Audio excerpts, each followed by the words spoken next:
Hi guys, day 3 in Saudi Arabia. Still మేము ఇంకా medical కోసం, వీసా స్టాంపింగ్ కోసం, ప్రాసెస్ కోసం వెయిట్ చేస్తూనే ఉన్నాం. ఈ రోజు అయితే చాలా చాలా ఉంది క్లైమేట్. ఎలాగంటే ఇప్పుడు చేతులు కడుక్కున్న తర్వాత ఒకవేళ మనం బయటికి ఇలా పెడితే ఆ గాలికి చల్లదనానికి చేతులు ఐస్ అయిపోయినట్టు కొనిస్తున్నాయి. అంటే కూల్ చాలా ఎక్కువ ఉంది ఈరోజు, చలి అంటే ఎయిర్ ఎక్కువ ఉంది అన్నమాట, చల్లగాలి ఎక్కువ ఉంది ఈరోజు చాలా. నెక్స్ట్ డైలీ కూర్చోవడం, పడుకోవడం, తినడం తప్ప ఏం లేదు ప్రాసెస్ మాది ఇప్పుడు. అంటే ఇంకా వీసా స్టాంపింగ్ అవ్వాలి, వెయిట్ చేయండి, మీకంటే ముందు ఒక బ్యాచ్ ఉంది 15 మెంబర్స్ది, వాళ్ళు కంప్లీట్ అయిన మీద అంటున్నారు. ఇప్పుడు మా రూమ్లో వచ్చి నలుగురు ఉంటున్నాం. ఒక సింగిల్ బెడ్, ఒక డబుల్ బెడ్, అంటే డబుల్ బెడ్లు రెండు పైన కింద అన్నట్టు.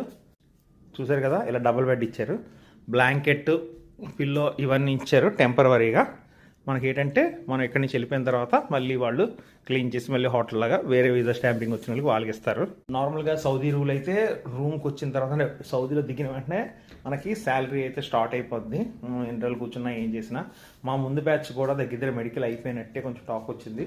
అంటే మేబీ వీకెండ్కి లేకపోతే నెక్స్ట్ వీక్ స్టార్టింగ్లో కానీ మా మెడికల్ అయిపోద్ది. దీన్ని బట్టి శాలరీ పే అయితే ఉంటుందన్నారు కూర్చున్నా. ఇప్పుడు శాలరీ పే అవుతుందో లేదో చూడాలి. వచ్చిన తర్వాత మీకు అప్డేట్ చేస్తాను. మీకు గురించి ఇంకా నాకు తెలిసినంతవరకు ఏవేవి డౌట్స్ ఉన్నా అప్డేట్ చేయడానికి ట్రై చేస్తున్నాను. Thanks for watching guys. Please subscribe. Bye.